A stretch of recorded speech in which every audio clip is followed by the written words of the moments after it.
What's going on, everybody? This is Clint from the Diehard MMA podcast. This is odds.com. This video was filmed exclusively for odds.com. We break down UFC 257, Dustin Poirier versus Conor McGregor, with special guest, the UFC's own Brian Boom Kelleher, helping us out on the podcast. It's a great episode. Make sure you check it out. Hit the link below. Head on over to odds.com. All right, let's go. So it's time, folks. It is time. Everybody in the chat hanging out. 317 live viewers sitting with us this evening on MLK Day. We are talking main event time, UFC 257. Dustin the Diamond Poirier facing Conor the Notorious McGregor. Rematch, big time here for the number one contender slot for the honor of potentially sucking Khabib out of retirement and back into a battle.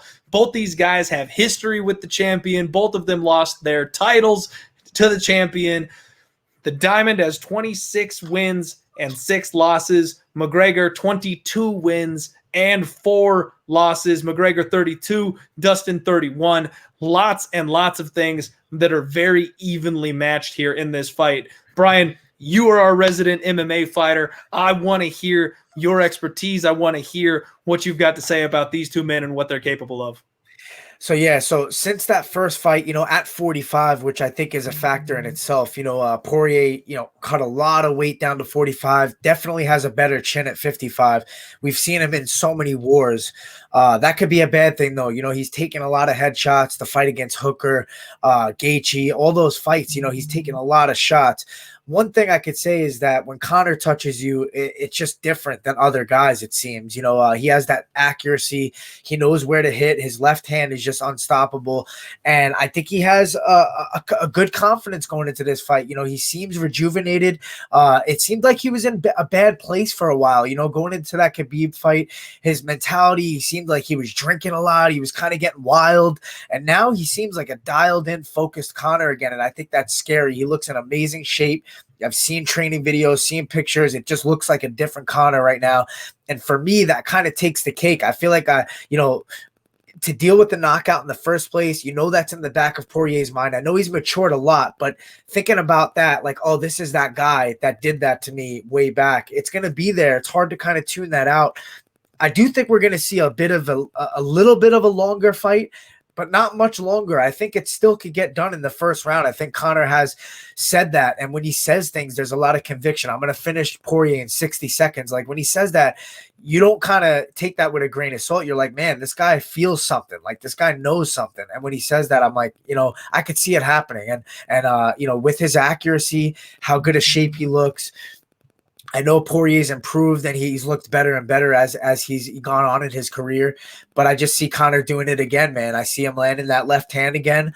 I see him hurting Poirier, stumbling Poirier, and just finishing up. Maybe even kicks. He's worked on his kicks. He's improved his kicks a lot. He knocked out, Cowboy with that. He hurt him bad with that. So I see Conor getting it done, and I see him getting it done pretty early, first or second round. All right. Strong words here from Brian Kelleher. First off, I want to give a shout out. Thank you, Smith's MMA Betting, with the donation here, $4.99. 2020 is going to be your year, boss man. You could be speaking to either Boom or myself. We will both take it. Thank you, my friend. And that is actually pretty entertaining for me because I didn't know we were set up for donations here on Odds. So that's, pretty awesome. If you guys want to support the channel and all the content you get, we appreciate that. Thank you. Yeah, set it up, man. I'll take 50%. No problem. I'll hit the boss man up tonight. Let him know. Boom wants 50%. I'll write you. I'll send you a Venmo for the 225. There we go. Thank you, man. We've got this fight here, and man, I feel like once again I'm not making this up. We couldn't agree more on this entire card. Boom. I don't want to dismiss Dustin Poirier. I've done it before, and he's made me pay for it. He is really, really talented. This guy takes a hell of a beating. He's got hard hitting hands. Those fights that he had with Gaethje and Alvarez, like, it showed what he's willing and capable of doing, going through the fire. And I guess that's kind of the one spot on this fight that scares me, is that Conor McGregor is a shell of himself when he gasses out. when he runs low on that gas tank, he is just not the same guy. And Dustin Poirier is setting records going 25 minutes with Dan Hooker his last time out. So it's kind of a double-edged sword for me because Dustin can keep this thing going, and I know that. But all the wars he's been in and all those slugfests he's been in, Conor's been sitting on a yacht somewhere, man. He has not taken that damage. He doesn't have those miles on his body. So, yes, it's proven that Dustin can do it, but he's taken that damage, and Conor can be the beneficiary of that very easily. I don't think there's a man at 155 except maybe Justin Gaethje that hits harder than Conor McGregor. I'm kind of with you. I'm thinking Conor here, and I'm thinking Conor by knockout. Yeah, and you know what, man? I would love to see Dustin Poirier get it back, to be honest with you. I just don't see it here for some reason. I feel like Conor's he hits different than other guys. It's just the way that he puts that left hand on the chin, perfect accuracy. Also, how bad Conor wants that Khabib fight again. I think he's just dying for that rematch, and he wants to do something spectacular, especially with Khabib saying that. We don't know if that's true or not, but he said if he sees something crazy, maybe he'll come back for that. So Conor's like, listen, 60 seconds. Conor's going to come out the gate hot, I feel. It's hard to deal with that. You as fighters, sometimes we want to settle into a fight and kind of get a gauge and feel and stuff like that. And Conor's not that guy. He's going to come forward and look to land right away hard. And he even said that. And I believe him. I think he's going to get right in Poirier's face and throw something vicious and throw him off right away and probably hurt him early. I could see it, man. I absolutely could see it. So let's look at maybe some of the other options that are on here. So Conor is a minus 300 favorite. Once again, I just think the line is too wide. From a betting perspective, I think Conor wins this fight, but I've got a hard time laying 3-1 on him, especially against a championship caliber fighter like Dustin Poirier. You can get plus 250 on Dustin Poirier out there, and if you're going to look for a dog, talk about a proven guy that's going to fight for your money tooth and nail until the end. That's never a bad bet. So if we're looking, saying, hey, we think it's going to be Conor, we think it's going to be Conor by knockout, what we've got is Conor by knockout has been juiced all the way from minus 155 to minus 275. You're not really getting a price there because everybody thinks the same exact way. The totals here, though, we've got 1.5. It's minus 130 to the over, plus 100 to the under. So if you think that Dustin can hang in there just long enough to squeeze this thing over, minus 130 is not a bad price tag for that. How do you feel about that one? Yeah, what is that? Is that over how many rounds? So 1.5 rounds. Now, I have to preface this, depending on your book, 90% of books, that means the 2 minute and 30 second mark of the second round. 7.5 minutes is what that over is. Some books out there, though, they say that half round basically means the entire second round. So it's like you taking fight starts round 3 instead of saying over 1.5. So just make sure you check the rules of your books if you're betting on this one. But from what I understand, it's over 7 minutes and 30 seconds. Yeah, and you said that's minus 130 for that? Minus 130 to go over. Even money to go under. Okay, yeah. You know what? I think if I'm Poirier, I'm aware that Conor's going to come out the gate hot. And I think that Poirier is going to try to fight smart early, try to move, cover, good defense, very alert, maybe utilize those low calf kicks, try to slow Conor down a little bit with some leg kicks, maybe some push kicks, keep him away a little bit. If that's the case, I don't think that's a bad bet. It's not crazy odds, minus 130 for over. Poirier has definitely proven time and time again his durability. He's gotten better and better, more and more dangerous. I could see that happening. For some reason, I feel like Conor is too dangerous to not land anything for the first 5 minutes of the fight where he has Poirier kind of wobbled and hurt. Yeah, okay. I like that. And then now the nice thing about these 5-round main events is they give you all the alternate totals too. So the over 2.5 is plus 160 to the over and minus 185 to the under. So this is where things get interesting for me because I like to turn these things on their head and go, okay, everyone thinks it's going to be a round 1 knockout. So we're getting all this juice on these overs.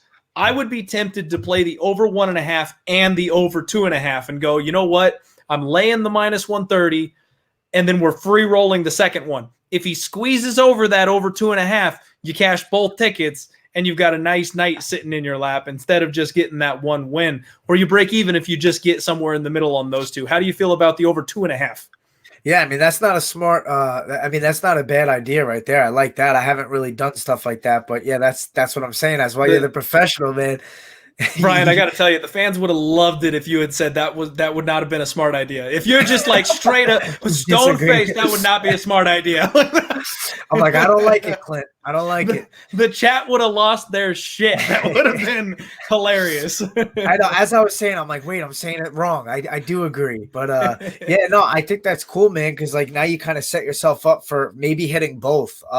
Taking both risks there, but you never know, man. I think with Poirier, the second time around, he's definitely a different fighter than he was back then. Way different, way more mature, and being through those wars, it could be a bad thing, but it also could be a good thing.